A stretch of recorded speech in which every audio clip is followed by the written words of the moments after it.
வணக்கம். இப்பொழுது degree voice, அதாவது மேல்நாட்டு டிகிரி வாய்ஸ் மூலமாக ஒரு ஜாதகத்தை எப்படி நம்ம பலனெடுப்பது என்பதை இப்போது பார்ப்போம். இப்போது இந்த ஜாதகத்தை எடுத்துக்கொள்வோம். இது ஒரு பெண் ஜாதகம். வருடம் 1968. இந்த ஜாதகத்தில் கிரகங்கள் டிகிரியோட இருக்கின்றது. இதை நாம் எடுத்து பார்ப்போம். முதலில் இந்த டிகிரி முறையே கிரகங்களை 360 டிகிரி முறையில் டிகிரியிட வேண்டும். அப்பொழுது இரு கிரகங்களுக்கு இடையில் உள்ள டிகிரி பார்க்க முடியும். ஹை டிகிரியிலிருந்து லோ டிகிரி கழித்தால் ஒரு டிகிரி வரும். அதுவே அந்த இரு கிரகங்களுக்கும் இடையில் உள்ள டிகிரி பாகை. அந்த டிகிரி உடைய அமைப்பு நல்லதோ கெட்டதோ எடுத்து பார்த்து கொள்ளலாம். அது மிகவும் துல்லியமாக இருக்கும். இந்த டிகிரி அமைப்பில் நமக்கு தரக்கூடிய துன்பம், வரக்கூடிய டிகிரி தூரம் எவ்வளவு என்று இப்பொழுது பார்க்கலாம். அதாவது 22.5 டிகிரி, 45 டிகிரி, 90 டிகிரி, 180, 180 டிகிரி. இந்த டிகிரி தோரங்கள் ஆஸ்பட் படி நமக்கு துன்பங்களின் துயரங்களையும் சிரமையும் தர வாய்ப்பு இருக்கின்றது. ஒரு கிரகம் நல்ல கிரகமாக இருந்தாலும் கூட இந்த டிகிரி தூரத்தில் இருந்தால் அந்த பலன்களை அந்த கிரகம் தருவதில்லை. இப்போது இந்த கட்டத்தில் உள்ள கிரகங்களை 360 டிகிரிக்கு மாற்றி லோ டிகிரி ஹை டிகிரி கழித்து இந்த பலனை பார்ப்போம். அப்படி பார்க்கும்போது லக்கினத்திற்கு முதலில் ஒரு பலனை பார்ப்போம். இப்போ இந்த ஜாதகத்தை பாருங்க. ரிஷபத்துல லக்கணா இருக்கு. அந்த லக்கினத்தின் டிகிரி 18. நாம என்ன சொன்னோம்? 360 டிகிரிக்கு இது மாத்தணும். அப்படிதான் சொன்னேன். 30 டிகிரி இதோட கூட்டணும். கூட்டும் போது 48 டிகிரி. அப்ப லக்கணம் ரிஷப ராசியில 48 டிகிரி என்று எடுக்க வேண்டும். இப்போது இந்த கட்டத்தை பாருங்கள். இது 360 டிகிரி மெத்தடில் போட்டது.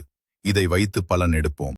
இப்பொழுது இந்த கட்டத்தில் லக்னத்திற்கும் கேது இருக்கும் எவ்வளவு இடைவெளி இருக்கிறது என்று பார்ப்போம்.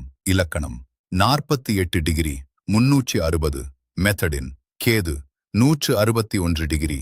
அப்போ இந்த 161 டிகிரியில 48 டிகிரியை கழிக்க மீத உள்ளது 113 டிகிரி.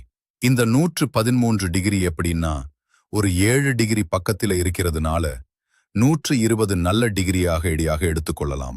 அப்ப லக்னத்திற்கு கேது 120 பாகையில் இடைவெளியை கொஞ்சம் இருப்பதால் நாம் இந்த டிகிரி நல்ல டிகிரியாக எடுத்துக்கொண்டு இந்த கேது இந்த லக்னத்திற்கு நல்ல விஷயங்களை, ஞானங்களையும் பக்தியும் பத்தி பொறுப்புகளையும் நிறைய கொடுக்கும். அதிகமான பக்தியை உடைய ஒரு பெண் இது எப்போதுமே தீவ சிந்தனை, தெய்வ சலன்களோட கோயிலுக்கு போறது, முன்னோர்கள் சொன்ன விஷயங்கள் படித்து கொண்டு இருந்தால், அதே மாதிரி நிறைய விஷயங்களை பேசிக்கொண்டே இருந்தால், இப்படி அதிக ஒரு பக்தியே இந்த கேது இந்த லக்கணமாகிய இந்த ஜாதகர் கொடுத்து விடுவார். இதே கேது 45 டிகிரி கெட்ட டிகிரி இருந்தால் இந்த கேது இந்த ஜாதகரை மனசை ரொம்பவும் இறுக்கமாக மாற்றிவிட்டு வாழ்க்கையிலிருந்து நிறைய விஷயங்கள் மாற்றி அமைத்து விடுவார். அடுத்து செவ்வாய்க்கும் கேதுக்கும் இடையில் என்ன டிகிரி என்று பார்ப்போம். செவ்வாய் 152 டிகிரி, கிரி கேது 161 டிகிரி. இதை கழித்தால் கிடைக்கக்கூடிய டிகிரி 21. இந்த 21 என்பது 22 வரைக்கும் நாம் எடுத்துக்கொள்ளலாம். அந்த டிகிரியை சரிப்படுத்திக் கொள்ளலாம். அப்படி பார்த்தால் 22.5 டிகிரி பாதிப்பை உண்டாக்குகிறது. இதனால் திருமண வாழ்க்கை இந்த குழந்தைக்கு நிம்மதியாக அமையாது. இதுவரையிலும் திருமணம் முடியவில்லை. எவ்வளவு ரேட்டா இந்த டிகிரி வேலை செய்து பாருங்க. அடுத்து சுக்கிரனுக்கும் ராகுக்கு என்ன இடைவெளி என்று பார்ப்போம். சுக்கிரன் 291, ராகு 341. இந்த டிகிரி இடைவெளி டிகிரி 50, 50, 45 எடுத்துக்கொள்ளலாம். என அது பக்கத்து உள்ள டிகிரி இருப்பதால் அப்ப அந்த 45 டிகிரி இங்கு ஆக்டிவாவிடும். இது மேல்நாட்டு பிரயாணங்களை கொண்டு செல்லும். ஆனால் வாழ்க்கை அவ்வளவு நல்லபடி அமைய வாய்ப்பில்லை. இதுபோல் நிறைய விஷயங்கள் இதிலிருந்து எடுத்துக்கொண்டு பார்க்கலாம்.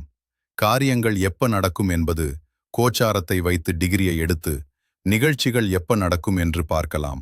நன்றி நண்பர்களே. அடுத்த ஒரு விஷயத்தில் சந்திப்போம்.